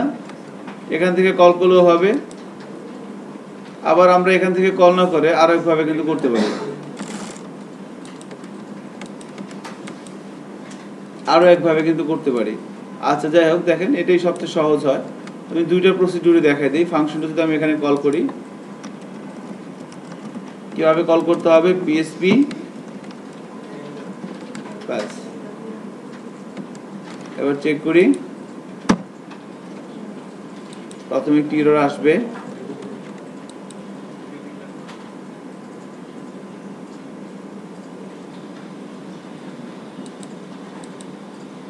আসতেছে না, এখানে চলে আসতেছে, কিন্তু যা দেবো তাই চলে আসবে আর কি। এভাবেও করা যায়, আবার আমরা এভাবে না করে আরো একটা ভাবে কিন্তু করতে পারি। দেখেন, সো এখানে এই ফাংশনের ডেফিনিশনটা শেষ হচ্ছে কোথায়, এই যে এখানে আমি তো বোঝার একটু মুশকিল। সো এই ফাংশন এখানে শুরু হয়েছে, এই যে এটা এখানে, তাহলে যদি নিচের দিকে আসি, এই যে এখানে কি ডেফিনিশনটা শেষ হয়েছে না, ফাংশনের ডেফিনিশনের পরে ফাংশনকে কল করতে হয় আমরা জানি। তাহলে এখন এখানে আমরা ডিরেক্ট ইকো করব না, আমরা একটা কাজ করি, ফাংশনের মধ্যে আমরা একটা ভেরিয়েবল নেই আর এস নামে, যার ইনিশিয়াল ভ্যালু কিছুই না, একটা ভেরিয়েবল জাস্ট ডিক্লেয়ার করে রাখলাম আর এস। সো এখন আমরা যদি এখানে কি করতে পারি, ইকো না করে ডট ইকুয়াল, ডট ইকুয়াল মানে কি কনকেট করে রাখবে, প্রথমে যেটা আসবে তার সাথে পরেরটাকে আবার ইয়ে করে রাখবে। আমি যদি এখানে ডট না দিয়ে শুধু ইকুয়াল দেই তাহলে কি আসবে বলেন তো, লাস্টেরটা আসবে, সবার লাস্টেরটা আসবে। আর ডট ইকুয়াল মানে কি রেখে দিবে, এটাই সব জায়গায় হবে না, এটা এখানেও দিয়ে দিলাম, এটা এখানেও দিয়ে দিলাম, এটা এখানেও দিয়ে দিলাম, সব জায়গায় তো একই ঘটনা ঘটবে। তাহলে এখন ফাইনালি এটাকে কি করতে হবে, রিটার্ন করতে হবে, রাইট, এটাকে রিটার্ন করতে হবে না। রিটার্ন না করলে এখানে যখন আমি ফাংশনকে যখন কল করা হচ্ছে, এই যে ফাংশনের ডেফিনেশন এখান থেকে শুরু হয়েছে এখানে শেষ হয়েছে, সো ফাংশনকে যখন কল করা হচ্ছে এই রেসের মধ্যেই কিন্তু আমরা যে ফাংশন বেসিকে পড়লাম, এই যে দেখেন এর মধ্যেই কিন্তু এটাই কি আমাদের রেস না, এর মধ্যেই তো সব আছে জেড এর মধ্যেই আমাদের আগের ই অনুযায়ী। তাহলে এটাকে যদি আমি রিটার্ন না করি, আমি কি এটাকে এখানে ইউজ করতে পারবো, পারবো না। আমি এটাকে রিটার্ন না করে আমি যদি এখানে ইকো করে দিই তাহলে কিন্তু মানে আমি এই আউটপুটটা কোথাও নিয়ে যেতে পারবো না আর কি। সো এখানে এসে এবার এই আর ইএসটাকে আমরা কি করবো, রিটার্ন করবো। সো রিটার্ন কিন্তু আমরা প্রত্যেকটা ফর লুপের পরে করে এই যে এখানে করে দিতে পারি, ফর লুপটা যেখানে শেষ হচ্ছে তারপরে আমরা করে দিতে পারি, বাট সেটা না করে আমরা কোথায় করব, এই যে ফাংশন এখান থেকে শুরু হয়েছে, ফাংশন এখানে শেষ হয়েছে না, এর আগে করে দেব রিটার্ন।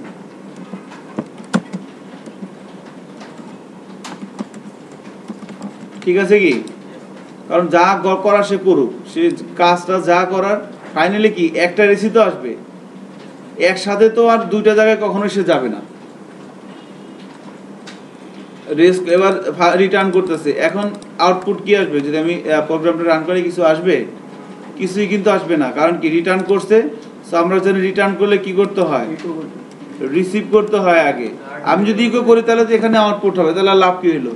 আমরা চাচ্ছি যে এই ফাংশন যেটা রিটার্ন করতেছে সেই আউটপুটটা আমরা ভিন্ন কোনো জায়গায় ইউজ করব, এটা হচ্ছে আমাদের টার্গেট।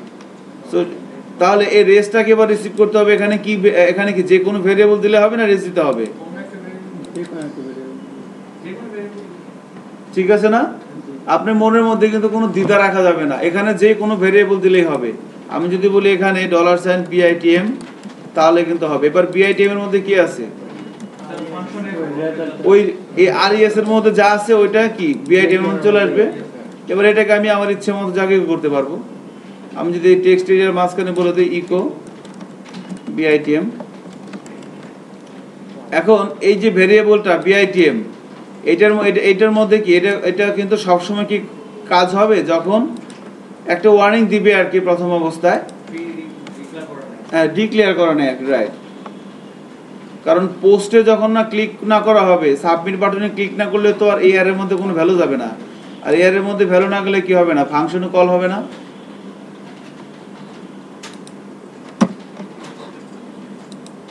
এখানে বলে দিলাম 12, এখানে বলে দিলাম 1, অড কি চলে আসছে, যোগফলগুলো চলে আসছে না, এখানে বলে দিলাম 12, এখানে বলে দিলাম 3। চয়েস বাটনটা দেই নাই, খেয়াল করছেন, চয়েস বাটন না দেওয়ার কারণে কিন্তু এরর আসছে।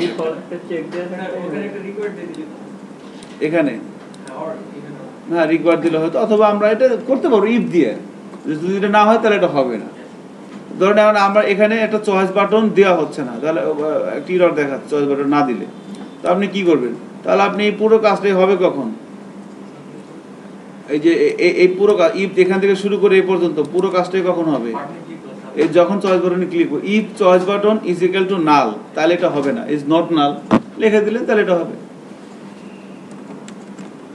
ওইটা না করে একটা বাটন আছে ডিফল্ট চেক থাকবে। অনেকভাবেই করা যায়, করতে পারেন। সো এখানে দিয়ে দিলাম 12, এখানে দিয়ে দিলাম 222 ইভেন সাবমিটে ক্লিক করলাম।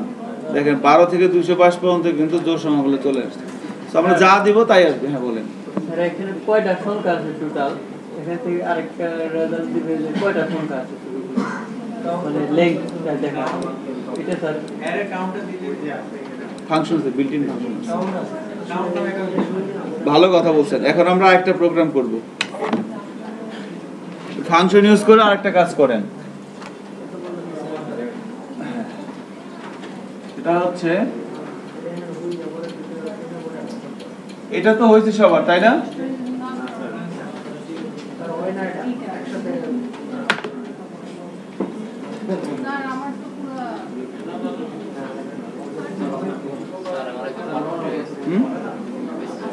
হবে তো?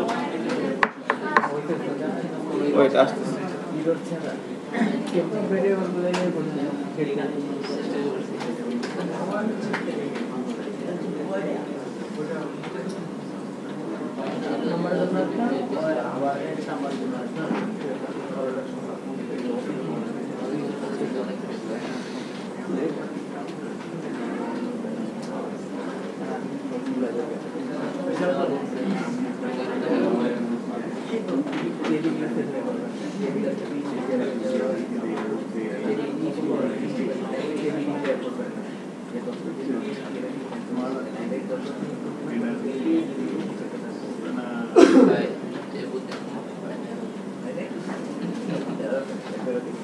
এটা করেন।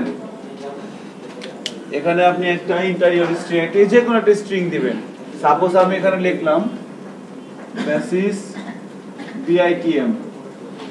তাহলে যখন সাবমিট বাটনে ক্লিক করবে তখন কি হবে? যখন সাবমিট বাটনে ক্লিক হবে তখন কি হবে? নাম্বার অফ ওয়ার্ড কয়টা আসবে এখানে? দুইটা। আর নাম্বার অফ ক্যারেক্টার 1 2 3 4 5 6 7 8 9 10 10টা আসবে। স্পেস সহ কাউন্ট করবে। হ্যাঁ, এটা করেন। হ্যাঁ, আমি আসতেছি। যাদের হয়নি আমি তাদের একটু দেখতেছি। যাদের হয়েছে তারা এটা একটু ট্রাই করেন। হ্যাঁ, পিএস যাচ্ছে আমাদের সেকেন্ড প্রবলেম, সেটা হচ্ছে যে ফাংশন ইউজ করে একটা ইউজার একটা স্ট্রিং ইনপুট দিবে, সেখান থেকে আমরা কতগুলো ওয়ার্ড আছে, কতগুলো ক্যারেক্টার আছে সেগুলো আমরা বের করব। সো আমরা ওই কাজটা করার জন্য একটা নতুন পিএসপি ফাইল নিয়ে নিচ্ছি। আমরা এর নাম দেব কি বলেন? String word count, word string word character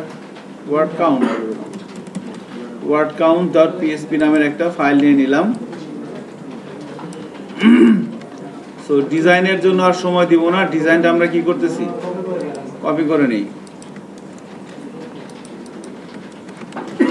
এখানে তো starting number, ending number, your choice এত কিছু থাকবে না, শুধু একটা হলেই হবে। Inter your string.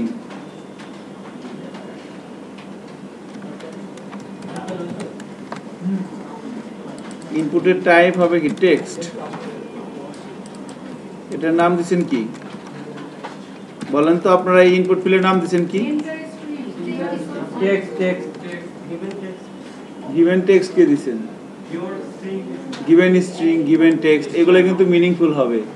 আমি কেন জিজ্ঞেস করতেছি? একটা দিলেই হবে, বাট মিনিংফুল কতটুকু আপনি বের করতে পারতেছেন মাথা থেকে চিন্তা করে, এটাই কিন্তু বড় বিষয়। আমি যদি এখানে শাহরুখ খান দিয়ে দিই তাও তো সমস্যা নেই। গিভেন স্ট্রিং দিয়ে দিলাম। আর এখানে রেজাল্টের মধ্যে কি আসবে? Total number of word.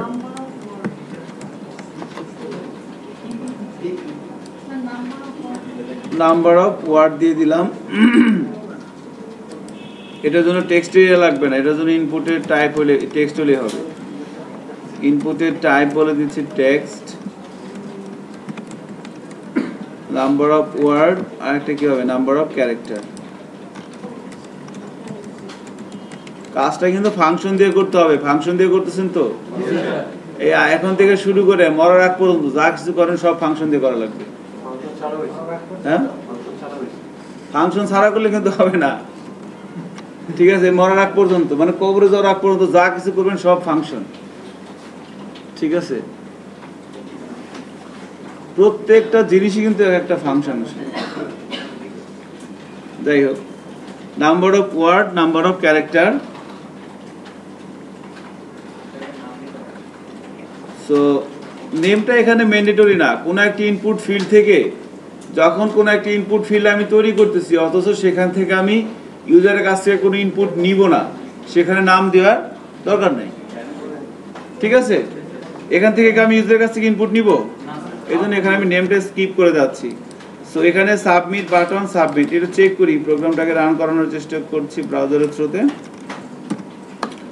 Word count এভাবে চলে আসছে। এন্টার ইউর স্ট্রিং, আমি যদি বলি MEHEDIHASBIVAN মেহেদি হাসান বিভান, আমি যখন এখানে সাবমিট দিব, এখানে ওয়ার্ডের জায়গায় আসবে কয়েকটা, 3টা, আর এখানে ক্যালকুলেট করতে ভালো লাগতেছে না, যে কয়টা সে কয়টা এখানে আসবে, ঠিক আছে? সো এই কাজটা আমরা করব। সো কাজটা করবে কে? একটা ফাংশন। ডেফিনেটলি ফাংশনটা আমরা নিজেরা লিখব। সো সাবমিটে ক্লিক করলে ফর্মের অ্যাকশন, মেথড, পোস্ট ব্ল্যাঙ্ক করা আছে। সো আপনারা ইয়ে করতে পারেন, ওই আমরা যেটা করতে পারি, হ্যাঁ ঠিকঠাক মতো আসতেছে কিনা একটু দেখে নিতে পারি, এটা ফর্মালিটিস আর কি। ইকো প্রিন্টার, বোরিং জব তাই না, বারবার দেখা। তারপর কি করবেন বলেন, অভ্যাসটা করেন আর কি।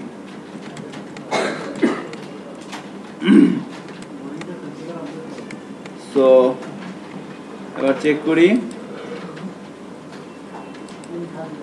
মেহেদি হাসান বিভান চলে আসছে কিন্তু গিভেন স্ট্রিং এর এগেইনস্টে, তাই না? এবার আমরা যদি কোডিং এ যাই, যাওয়ার পর আমরা কি করব, একটা ফাংশন লিখব। ফাংশন লিখব কি, সার্চ হবে কি, ফাংশনের নামটা কি দেওয়া যায় বলেন তো? String word count.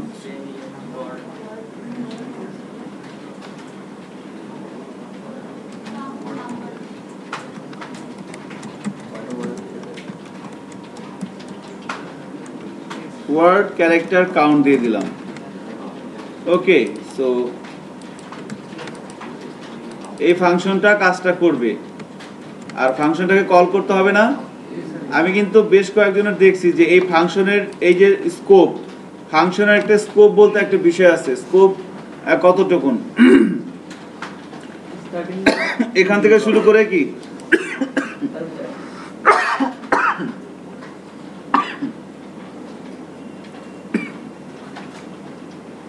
এর মধ্যে কি ফাংশনের স্কোপটা না, আমি যদি এর বাইরে লিখি হবে, এর বাইরে হবে কি ফাংশনের ডেফিনেশন, সরি কলিং। এটা হচ্ছে কি ফাংশনের কলিং, আর এটা হচ্ছে কি ফাংশনের ডেফিনেশন। ওকে, সো এখান থেকে আমরা কলিংটা করব, আর এখানে হচ্ছে কি আমাদের ডেফিনেশনটা আছে। সো এখন আমরা এই যে স্ট্রিং ওয়ার্ড কাউন্ট সে করবে, সো স্ট্রিং ওয়ার্ডটা কে দিবে? ইউজার দিবে। কোথায় আছে? পোস্টে আছে। সো দিয়ে দিলাম, তাই না? এখানে যেহেতু একটা ক্যারেক্টার ছিল, সো আমি চাইলে বের করে দিতে পারতাম, তারপর এমনি দিয়ে দিলাম। এখানে আরেকটা বিষয় আপনাদেরকে বলে রাখি, যে যদি আমি এটা না পাঠাই, আমি যদি এখানে এসে বলি যে গিভেন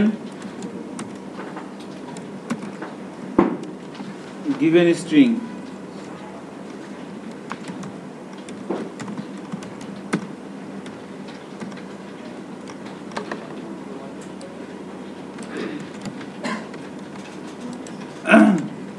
তাও কিন্তু কাজ করবে। আমি প্যারামিটার কোনো কিছু পাস করছি, এখানে কিন্তু ধরি নেই, তারপরে কিন্তু পোস্টটাকে আমি এভাবে কিন্তু কাজ করবে, কারণ পোস্টটা কি গ্লোবাল অ্যারে, ঠিক আছে, গ্লোবাল অ্যারে। হ্যাঁ, না পাস না করলেও হবে, এভাবে করলে হবে, কোনো সমস্যা নেই।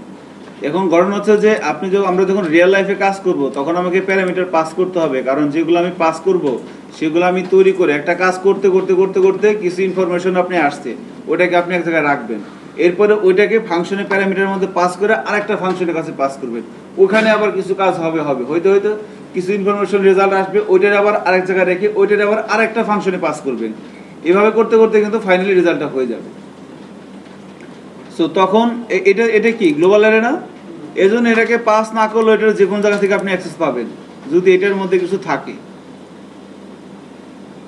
অ্যাজ লাইক অ্যাজ কি সেশন দেখছি না আমরা, ও সরি। সো এখানে দেখেন তাহলে এই পোস্ট কি গ্লোবাল অ্যারে, এ তো ডিক্লেয়ার করতে হবে না, যদি এর মধ্যে কিছু থাকে, আপনি আমেরিকায় থাকেন আর বাংলাদেশ থাকেন, আপনি ধরতে পারবেন, কোনো সমস্যা নেই। সো এভাবে আমরা ধরে এবার এটা করি। এখন এখানে ফাংশনটার নাম কি, যেটা দিয়ে কি আমরা যদি এখানে বলি যে ওয়ার্ড কাউন্ট করার ফাংশনটার নাম কি বলেন তো, st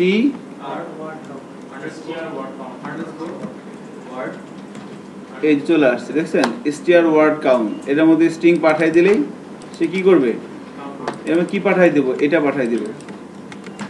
এবার সে যেটা রিটার্ন করবে আমাকে, আমি সেটা কি ইকো করতে পারি চাইলে, ফাংশনের মধ্যে ইকো করে দিলাম, চেক করি আসে কিনা, এখানে বলে দিলাম যে ME মেহেদী হাসান বিমান, সাবমিটে ক্লিক করলে কত আসবে বলেন তো, হ্যাঁ 3 আসার কথা, কিন্তু কত আসছে 3, কিন্তু চলে আসছে।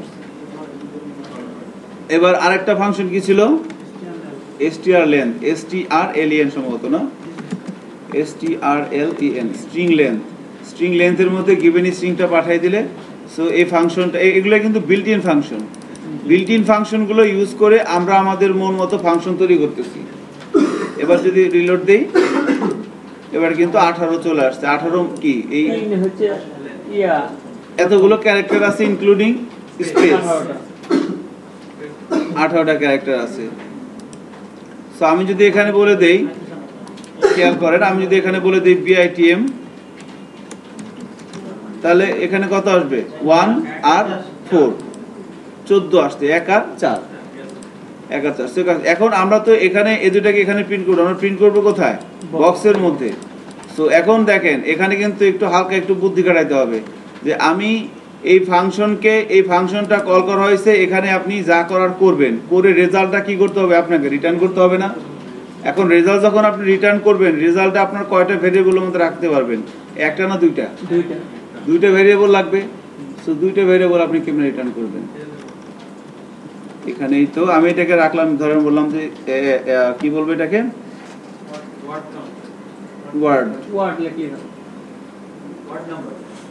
ওয়ার্ড নাম্বার, আর এখানে স্ট্রিং ক্যারেক্টার নাকি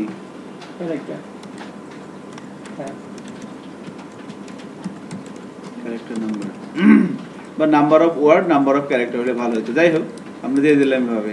তাহলে এখন এখানে কি এই দুইটার মধ্যে কি দুইটা অ্যান্সার আছে। এখন আমি যখন রিটার্ন করব, দেখেন অ্যান্সার কিন্তু আপনাদেরকে দিতে হবে, এবং অ্যান্সার কিন্তু আপনারা জানেন এর অ্যান্সার কি হবে। আমি যদি বলি যে নাম্বার অফ ওয়ার্ড, আরেকটা কি আছে, return number of character number দিয়ে দিলাম। এখন দুইটা রিটার্ন যদি পাশাপাশি দেই কি হবে বলেন তো, পরের রিটার্নটা কাজ করবে না, স্যার প্রথমটা কাজ করবে, দ্বিতীয়টা কাজ করবে না স্যার। না, ওই দেখেন আমি মাউসের কার্সারটা রাখছি, কি দেখাচ্ছে একটু পড়েন তো, একটা জায়গায় কমান্ডের দুইটা একটু দাঁড়ান, এখানে কি দেখাচ্ছে আনরিচেবল স্টেটমেন্ট, এর মানে কি এখানে সে আসবেই না, সে এখান থেকেই কোথায় চলে যাবে, এখান থেকে ফাংশনের বাইরে চলে যাবে। তার মানে আমি তাহলে এটাকে কিভাবে নিব বলেন তো, না কমা দিয়ে সেপারেট করে একটু শুনলাম কে যেন বললো কি কথা বলেন,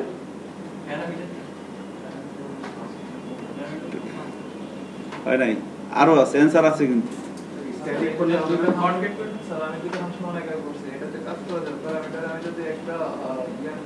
সহজ তো, আপনারা এত কমপ্লেক্স যাচ্ছেন কেন? একাধিক একটা একটা এমন কোন ভেরিয়েবল কি নাই যার মধ্যে কোটি কোটি ভ্যালু রাখা যায়?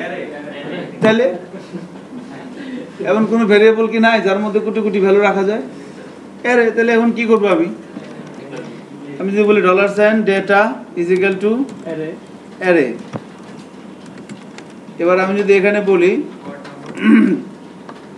সরি এই লাইন দিলে তখন নিচে হবে আর কি। ও ও না ঠিক আছে, হ্যাঁ এখানে আমি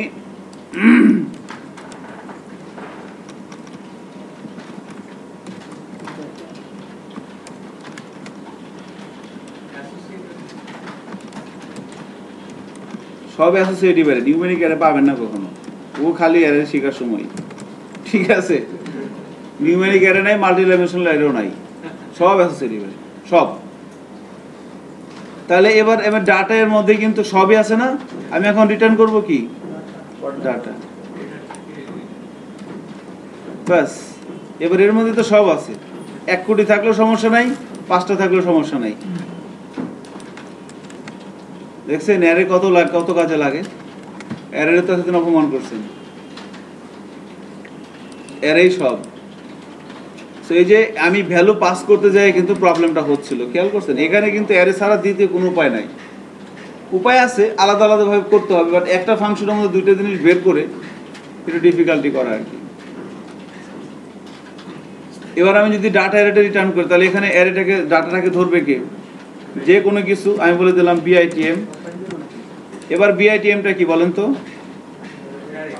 অ্যারে কিন্তু, রাইট, এটা কিন্তু সিঙ্গেল ভেরিয়েবল না, কারণ আমি এবার রিটার্ন করছে কে? যখন কোনো একটা ভেরিয়েবল অ্যারে থাকবে, সেটা কোথাও পাস করা হবে, সেটাকে আমি যেটা দিয়ে ধরবো ওই ভেরিয়েবলটাও কি হয়ে যাবে?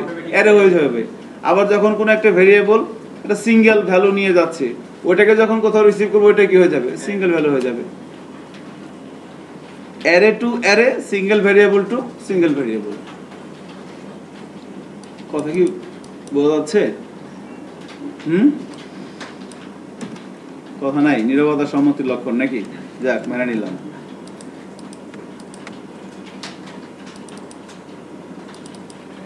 বিআইটিএমটা কি ফারজানা বলেন তো? অ্যারে, তাই না? অ্যারে কেন হলো বিআইটিএমটা বলেন তো? কারণ এই ফাংশনটা যেটা রিটার্ন করতেছে ডেটা, এটা কি? এটা একটা অ্যারে না? এর মধ্যে ইন্ডেক্স আছে কয়টা? 2টা, ওয়ার্ড নাম্বার, ক্যারেক্টার নাম্বার, 2টা ইন্ডেক্সের আছে আর কি ডেটার মধ্যে। তো এটাকে যখন আমি রিটার্ন করতেছি, এটা কোথায় রিসিভ হবে? এটা কোনো একটা ফাংশনের মধ্যে আছে, এই ফাংশনটা যেখান থেকে কল হয়েছে সেখানে ডাটাটা চলে যাবে, ফাংশনটা কল হয়েছে এখান থেকে। তাহলে এবার বিআইটিএম তে ধরলাম, এখন এই ফাংশনটা যেহেতু একটা অ্যারে রিটার্ন করতেছে, আমি যে ভেরিয়েবল দিয়ে ধরবো সেই ভেরিয়েবলটা কি হয়ে যাবে? অ্যারে। আবার এই ফাংশনটা যদি কোনো একটা সিঙ্গেল ভ্যালু রিটার্ন করতো, তখন আমি যে ভ্যালু দিয়ে ধরতাম সেটা কি হয়ে যেত? Single variable. এবার আমি যদি বিআইটিএম থেকে এখানে প্রিন্ট করি, কোথায় প্রিন্ট করব? ওই যে এখানে ভ্যালুর মধ্যে না, পিএসপি ইকো $সাইন ডেটা হয়ে যাবে না? কি লাগবে? ইন্ডেক্স লাগবে না? হ্যাঁ, এটা বলেন না কেন?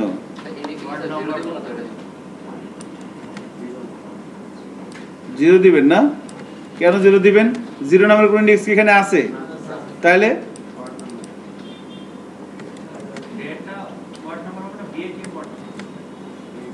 ও সরি, রাইট, বিআইটিএম হবে।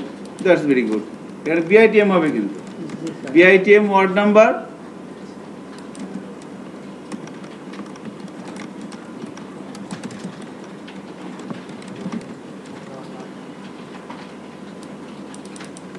এখানে কিন্তু বিআইটিএম হবে, ক্যারেক্টার কাউন্ট নাম্বার।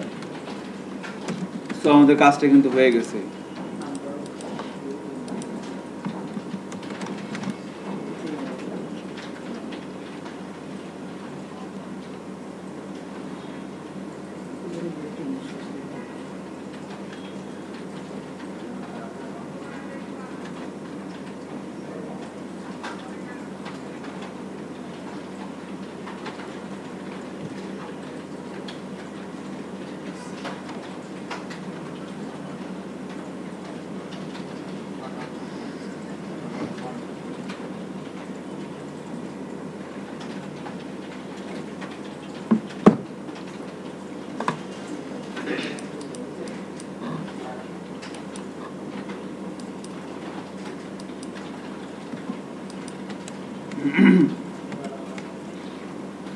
এবার কি কাজ করে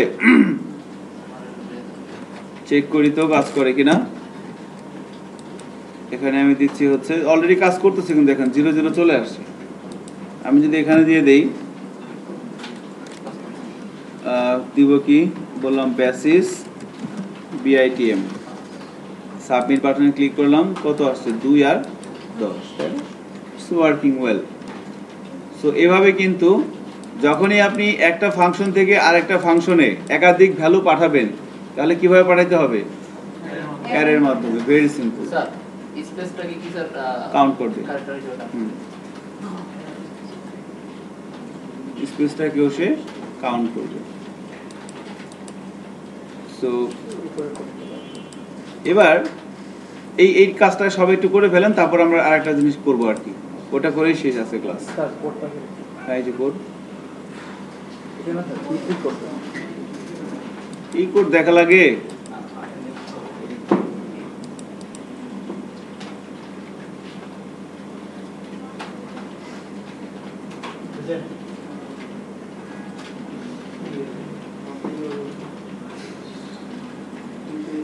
আপনার হয়েছে?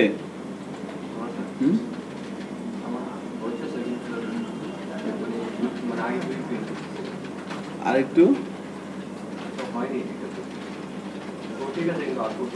আউটপুট ঠিক আসছে না, বলতেছেন না কেন? দেখেন তো জুবাইর ওনার কি হয়েছে।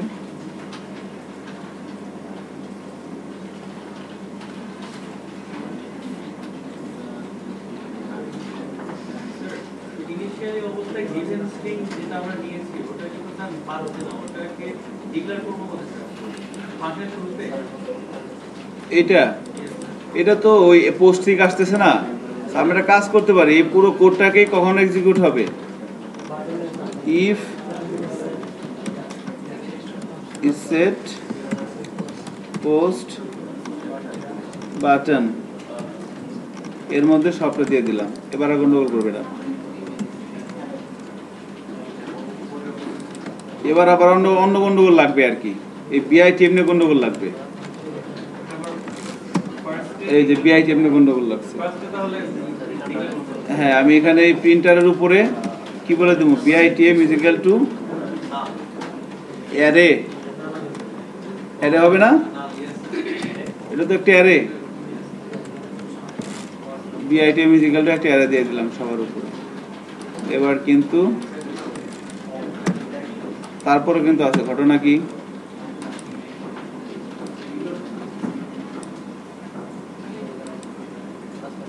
ও এটা এখানে কেন হবে?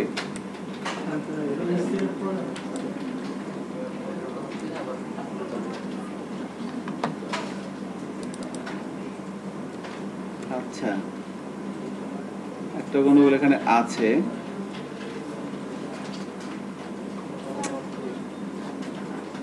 তাহলে এটা এভাবে হবে না। কারণ কি, এখানে সমস্যাটা হচ্ছে কি জানেন, এই ইন্ডেক্স দেওয়ার কারণে। সো ইন্ডেক্সগুলো তাহলে ডিক্লেয়ার করে দেওয়া লাগবে। আর এটা ইন্ডেক্স ডিক্লেয়ার করতে সাথে সহজ উপায় কি, এখানে সেট বসাই দেওয়া।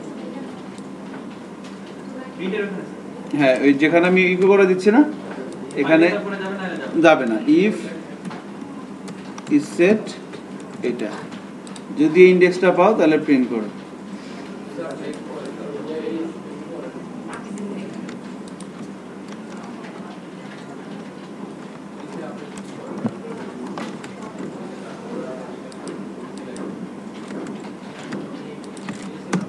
বাস, এবার কিন্তু সব ঠিক আছে।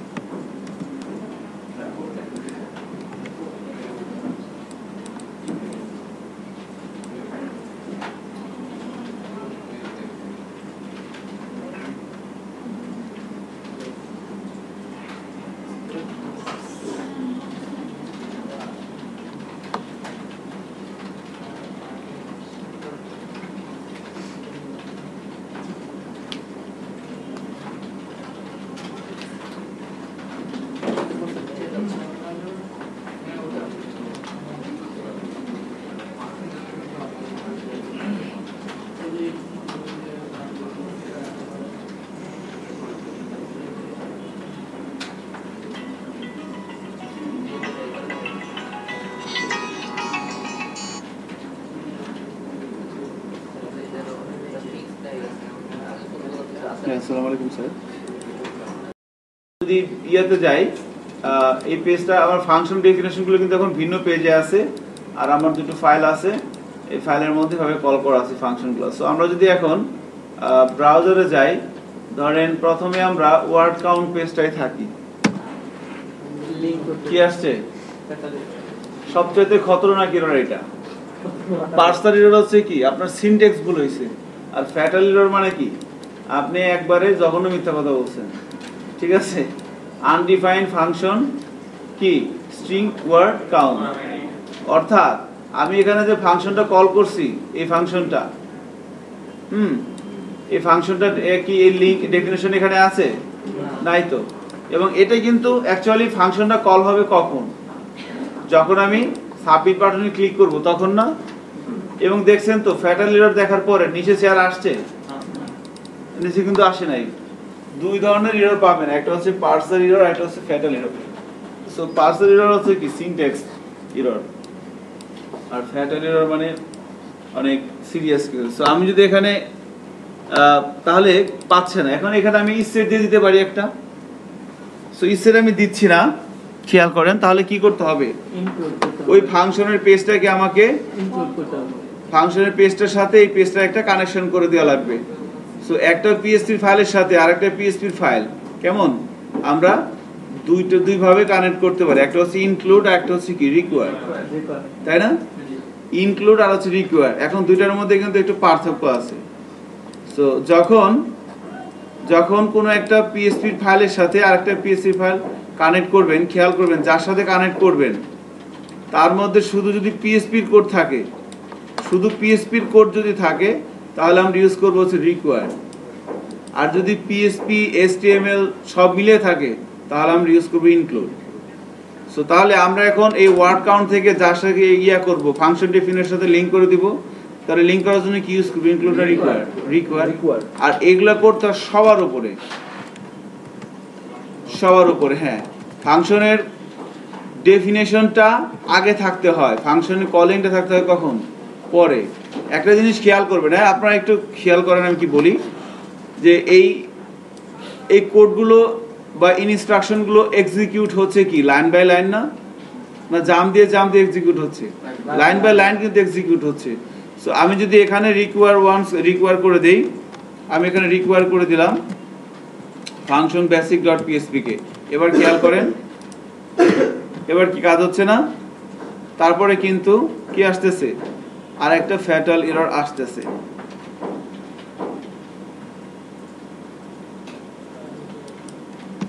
আচ্ছা না কেন?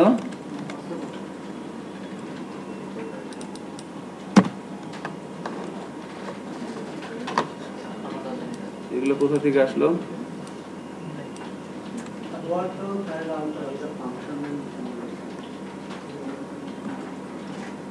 আমি তো ওয়ার্ড কাউন্ট ফাইলে দিছি ফাংশন বেসিক।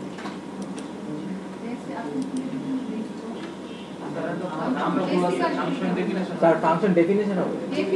ও সরি আমি অন্য একটা ইয়ে দিয়ে দিচ্ছি, সরি। ফাংশন ডেফিনেশন হবে, রাইট। সো এবার চেক করি, এবার দেখেন আসছে কিন্তু এভাবে। এখন আমি যদি এই লাইনটা এখান থেকে কাট করে আমি যদি এর নিচে দেই, এবার চেক করি কি দেখাচ্ছে? আছে কিন্তু। তার মানে এখান থেকে আমরা কি ডিসিশন নিতে পারি? ফাংশনের ডেফিনেশন আগে, কলিংটা পরে। সো লাইন বাই লাইন যেহেতু অ্যাকচুয়ালি এখানে একটা জিনিস একটু খেয়াল মানে বুঝে নিয়ে, সেটা হচ্ছে যে কোনো একটা পিএসসি ফাইলকে রিকোয়ার করা মানে কি? এখানে যখন আমি এই লাইনটা লিখলাম, এই লাইনটার মানে হচ্ছে আমার এই কোডগুলো এখানে আছে, এই কোডগুলো আমার এখানে আছে। এই লাইনটার মানে হচ্ছে এটা রিকোয়ার, মানে এই কোডগুলা এখানেই আছে, এখানেই এক্সিকিউট হচ্ছে, বাট ভিন্ন একটা ফাইলে রাখা আছে। এই কোডগুলা এখানে দুইটা ফাংশনের ডেফিনেশন, এই ফাংশনের ডেফিনেশনগুলো রাখা আছে ভিন্ন একটা ফাইলে। আমি যখন এখানে রিকোয়ার করে দিচ্ছি এটাকে, তার মানে কি এই কোডগুলা আছে এখানে, বাট এক্সিকিউট হচ্ছে কোথায়? এখানে এক্সিকিউট হচ্ছে। কিন্তু রিকোয়ার বা ইনক্লুড মানে কি? মানে হচ্ছে অন্য একটা ফাইলে রাখা আছে, বাট আপনি ওই যে এর মতো আর কি। এটা কিসের মতো? ওই যে ফাংশনের কলিং আর ডেফিনেশনের মতো। ফাংশনের ডেফিনেশন যেখানেই থাক, আমি যখন কলিং করব আউটপুটটা কোথায় আসবে? যেখানে ডেফিনেশন আছে ওইখানে, না যেখানে কল করা হচ্ছে সেখানে? কোনো সন্দেহ আছে? একটু একটু মনে হয় আছে, তাই না? ফাংশনের যেখান থেকে কল করা হবে ডেফিনেশন যেখানেই থাক ওখানে কি আউটপুটটা আসবে, তাই না? তো সেম ভাবে কিন্তু রিকোয়ার করা মানে কি, এখানে যখন আমি লাইনটাকে রিকোয়ার করে দিলাম, যে ফাইলটাকে আমি রিকোয়ার করে দিলাম, এই ফাইলটির মধ্যে যে কোডগুলো আছে এই কোডগুলো কি এই ফাইলে এক্সিকিউট হবে না এখানে এক্সিকিউট হবে? এখানে এক্সিকিউট হবে, এই ফাইলের মধ্যে এক্সিকিউট হবে। এই জিনিসটা মনে রাখতে হবে আর কি, ঠিক আছে? সো তাহলে আমরা মোটামুটি ফাংশনের বিষয়ে বেশ কিছু প্র্যাকটিস করলাম, আলাদা আলাদা ফাইলে নিয়োগ করলাম আর কি। সো আমরা নেক্সট ক্লাস থেকে ইনশাআল্লাহ কোডিং শুরু করব আর কি, ডেটাবেসের সাথে কাজ শুরু করব। সো অত্যন্ত ইম্পর্টেন্ট হবে এটা। এটা থাকলে হবে, না থাকলে হবে, কোনো সমস্যা নেই, কিন্তু ডট ডট ব্যাকস্ল্যাশ হলে সমস্যা আছে। ওকে, ডট ডট ব্যাকস্ল্যাশ হলে প্রবলেম আছে। সো ধন্যবাদ, ঠিক আছে, থ্যাংক ইউ সবাইকে। নেক্সট ক্লাসে দেখা হবে ইনশাআল্লাহ। আজকে ক্লাস শেষ।